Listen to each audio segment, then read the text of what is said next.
நண்பர்களுக்கு வணக்கம். நான் வசந்தசீலன். பொதுவாக நான் காசு கொடுத்து புத்தகம் வாங்கி படிக்கிற ஆள் இல்லை. அதுக்காக களவெடுக்கிறேன்னு நினைக்கிறாங்க. சின்ன வயசுலேருந்தே நூலக சாலை தான். ஆனால் இந்த புத்தகத்தை நான் காசு கொடுத்து வாங்கினேன்.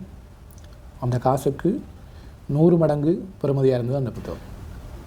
இந்த புத்தகத்தை பற்றி நான் ஏற்கனவே கேள்விப்பட்டிருந்தேன், எங்கோ வாசித்திருந்தேன். இருந்தாலும் எனக்கு அந்த புத்தகத்தின் மீது பெரிய ஆர்வம் இருக்கவில்லை. ஏதோ வரலாற்று புத்தகம் என்று நினைத்து விட்டேன். ஒரு வரலாற்று புத்தகத்தில் அப்படி என்ன சுவாரஸ்யமாக கொடுத்து விட முடியும் என்று அலட்சியமாக இருந்து விட்டேன். ஆனால் ஒரு கட்டத்தில் எங்கேயோ அதனை வாசிக்க வேண்டும் என்ற ஒரு எண்ணம் தோன்றி இருக்கிறது. எனவே அதை வாங்கி படித்தேன்.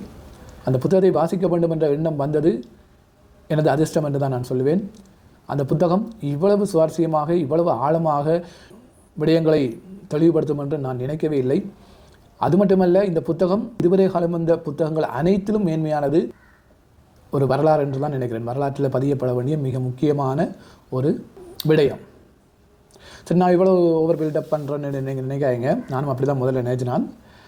ஆனால் அதை வாசித்து பார்க்கும்போது அது எவ்வளவு தூரம் உண்மைன்றது வடிவாக விளங்கும். வேகமாக வாசிக்கிற எனக்கே இந்த புத்தகத்தை வாசிக்கிறதுக்கு நீண்ட காலம் எடுத்தது. அதற்கு காரணம் அதில் அளவில்லை, ஆழம். ஒவ்வொரு பக்கத்துலேயும் கிடைக்கின்ற அந்த கருத்துக்களும் தகவல்களும் என்ன நிறுத்தி நிதானமாக அதை பற்றி யோசிக்க வச்சுட்டு தான் அடுத்த பக்கத்தை பிரட்ட விடுதல். நாம் யார், நாம் எங்கிருந்து வந்திருக்கிறோம், நாம் என்னவாக இருக்கிறோம், என்னவாக போகிறோம், நாம் எங்கே போக போகிறோம் கடைசியில் என்ற எல்லாத்தையும் ஒரு மனிதன் தன்னுடைய வாழ்க்கையிலே தோன்றும் அனைத்து சந்தேகங்களுக்கும், அதாவது தத்துவார்த்த ரீதியாக அல்லது விஞ்ஞான ரீதியாக எந்த ரீதியாக கூட உங்களுக்கு எழுந்து விடை காண முடியாத இருக்கின்ற பல விடயங்களுக்கு இது விடையளிக்கிறது. அதுவும் நீங்கள் முற்றிலும் எதிர்பார்க்காத ஒரு கோணத்தில்.